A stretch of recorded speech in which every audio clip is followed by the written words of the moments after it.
have a passionate message, the solution to a problem, a new book or product launch, this channel interviews the movers and shakers in their niche. Watch the shows on this channel and be inspired, or connect with the opportunities that offer a solution to your problem.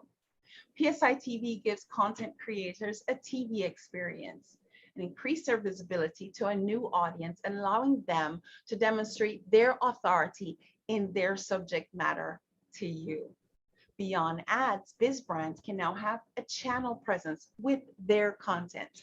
We are the Netflix of biz brands. My guest today is Mark Bello, and he is a retired attorney turned author who writes legal thrillers and social justice picture books for kids. He is the genius behind the Zachary Blake legal thriller series. Welcome, Mark. Genius, wow. Thanks, Trudy. I'm very happy to be here. Well, I'm so honored that you decided to be here. So, Mark, I did get a quick look at some of your books. Your book, Betrayal of Justice, opens with an ordination speech by a newly elected president of the United States, while Betrayal in Black starts off with a police traffic stop. And I have to say that, to me, your writing style hooks the reader right away. And I believe any one of your books is potentially movie worthy. And I do not say that glibly. I am a writer myself, and I was totally hooked by your stuff. So, I think you're in the ilk of the Jack Higgins, or Tom Clancy. Just by any chance, Mark, is that a dream of yours to be in the movie, to have your books become movies? Well, I don't know that I would use the term dream. The idea of turning the books into scripts has certainly become a goal. I think Zachary Blake would transfer very well to the screen. Perhaps a continuing Netflix or prime type series, 10 episodes a book maybe. My novels feature important and entertaining topics. They're a good combination of fact and fiction. Reviewers have compared them to Law and Order episodes, so it's probably a good fit. I'm protective. I'm fond of my characters. I often think about who might play this one or that one on TV or the movies. I've thought about Justin Bartha or Patrick Dempsey as Zachary Blake, Scarlett Johansson as Jennifer Tracy Blake, maybe Seth Rogen or Kevin James or Jack Black as Micah Love, Regina King as Sarah Hayes, the widow in Betrayal in Black that you mentioned. I don't know. What do you think? Are you listening, Hollywood? Well, I am all for that. And if that ever happens, I'll be front and center to watch those for sure. So what a way to spend your retirement, Mark. I mean, you had a great career as a lawyer. Now when everybody else is, soaking up the sun, you're writing books. I mean, while not everyone has had maybe as dramatic as a legal career as yours, but speak to the retiree who, like you, has a bunch of history and stories in them. What does retirement as a writer look like? Well, once you're a lawyer, you're always a lawyer. You can't get it out of your blood. You can't get it out of your system. I will always be a lawyer, just like I'll always be a man, or just like I'll always be Jewish. Becoming a writer after my so-called retirement has been kind of a two-edged sword. I struggle to find a consistent audience. Writing so far has been nothing more than an expensive hobby, if you know what I mean. On the other hand, I'm having a blast writing. I like expressing my point of view on important issues. I like exercising my brain. I just turned 70. I like taking Zach Blake to levels I never contemplated taking him, far beyond the lawyer I was, expanding my literary horizons, even beyond legal thrillers, as you mentioned, to writing children's social justice books, picture books, and even a Jewish recipe cookbook, which we can talk about. So I must confess, on my way to the poorhouse, I'm enjoying myself. Well, being in the space of media and being a writer myself, I could do. Have been the victims of crime, discrimination, police misconduct, dangerous products, drugs, bad doctors or lawyers, dangerous politicians or drugs, or judges, or as I depicted in Betrayal at the Border, a broken immigration system. I've always represented the people you refer to as underserved in my practice, and I seek to highlight their struggles in my writing. As for the conversations I might like to spark, pick a book. Each one contains an important topic. Clergy abuse in the first book. It's based on a case I actually handled. How abhorrent is it that we're still talking about this 40 years after I handled that case that what inspired my first novel, Betrayal of Faith. In Betrayal of Justice, as you alluded to, the 2016 election inspired a book about a bigoted president and the country's anti-Muslim bias. That's interesting coming from a Jewish man. Well, but if you look at anti-Muslim bias, today it might be Muslims and South American immigrants at the southern border. Tomorrow it might be your people and you. That's true, and a lot of people don't realize that when it's their side, they think it's all good, but it's a principle that if it's not corrected, it might be their turn next. So absolutely, and when they come for you and your people, maybe you'll understand. My books take a hard look at white supremacy, cops shooting innocent Black citizens in traffic stops, school shootings, illegal guns, and gun control, the Me Too movement in Supreme Betrayal and a candidate for the Supreme Court, the immigration system in Betrayal at the Border, as I alluded to. The news is a great source for fiction, but there are real issues with real consequences. Let me just go back to that. The news is a great source for fiction. Absolutely. And there's some who say that the news is fiction, but we won't go there. But that's interesting. As a writer, I can see how the news headlines are perfect fodder for your books. Plus fiction gives you a license to expand on newsworthy topics and essentially express your point of view as to how an issue should be tackled and or resolved. But they're real issues with real consequences happening to real people.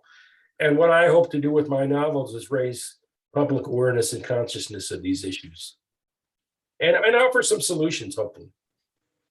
I think the creative freedom not only gives you as a writer the ability to explore it with freedom because you're not locked into what were the actual facts, but I think it also gives people, their book clubs or people who just read and just, hey, just have a conversation with a friend. And I think it gives a safe way to have a conversation about these. Well, again, it's fiction, so it's not the truth; it's my truth.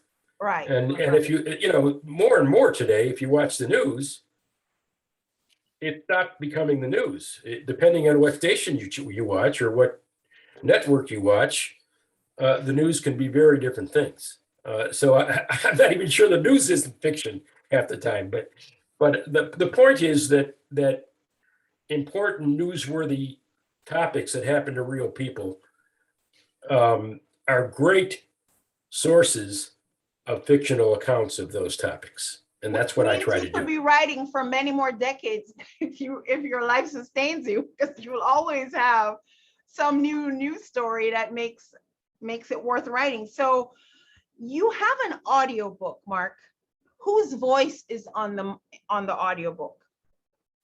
My first, I think it's 5 novels have been turned into audiobooks. They're narrated by Lee Allen.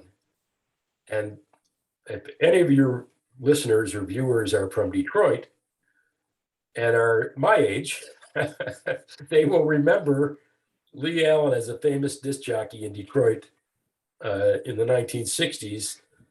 I'm aging him and myself in saying this, but I listened to him all the time. The Beatles, the Stones, the musics of the 60s.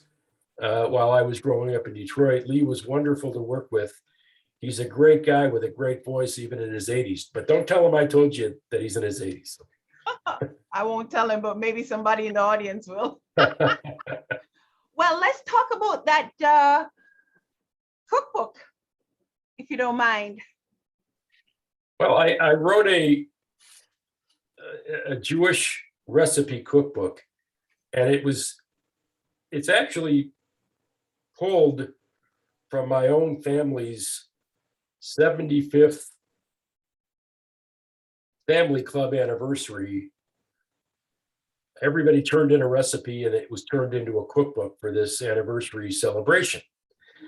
And the book and the recipes are terrific.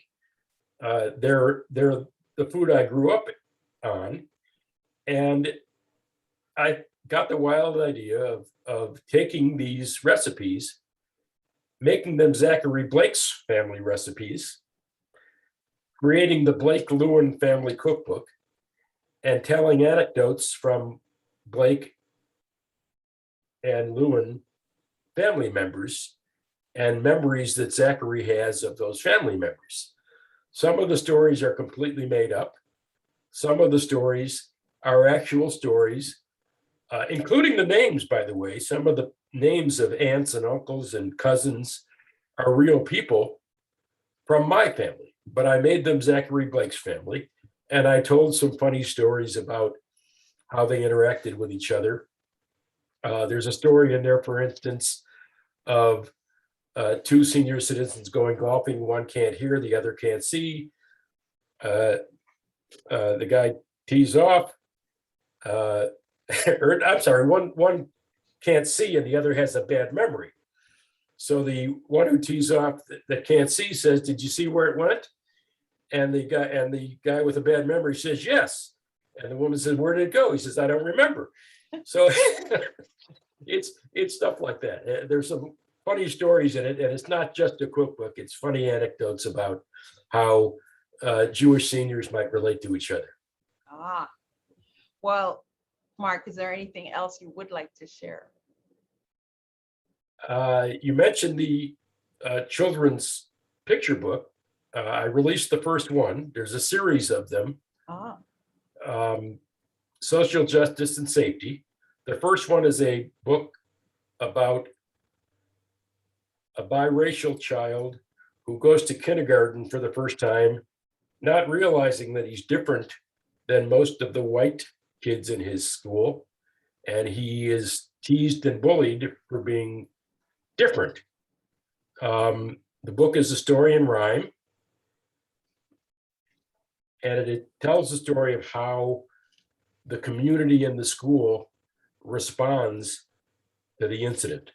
And I would be remiss in not mentioning that the book is beautifully illustrated by Melinda Falgust, who is a children's book writer and illustrator herself. And the illustrations are fabulous, much better than the writing. Well, kids are visual people anyways. They'll probably pick up the story from the pictures, depending on how the pictures go. Just check out these illustrations. They're wonderful. And I hope she'll illustrate future books for me. I wrote a book about distracted driving and a mother or father using their phone to text or to telephone while driving and getting into an accident. I wrote a book about the smallest kid in the class. I wrote a book about pool safety, stuff like that. So I'm not going to say I'm concentrating on children's books now, but while I'm waiting for my next Zachary Blake idea, which hasn't really hit me yet, I'm concentrating on the children's books. Well, there you have it, folks. Mark Bello, retired lawyer turned thriller writer and social justice writer for children. And you can check out his work at markmbello.com. Now, that website will be in the end credits, so you can make sure you get it spelled correctly and go check out Mark's books. They're really something, guys. I really think they're movie worthy. They're gonna hook you and they're gonna hold you, and you're gonna probably have just keep reading till you're at the end. So I definitely am gonna get my copy because I read enough. I'm like, shoot, I gotta get this book. So Mark, it's been a pleasure. The pleasure has been all mine. Get the book. Let me know what you think. I appreciate it. For sure, for sure. Thank you so much for being my guest today. Thank you.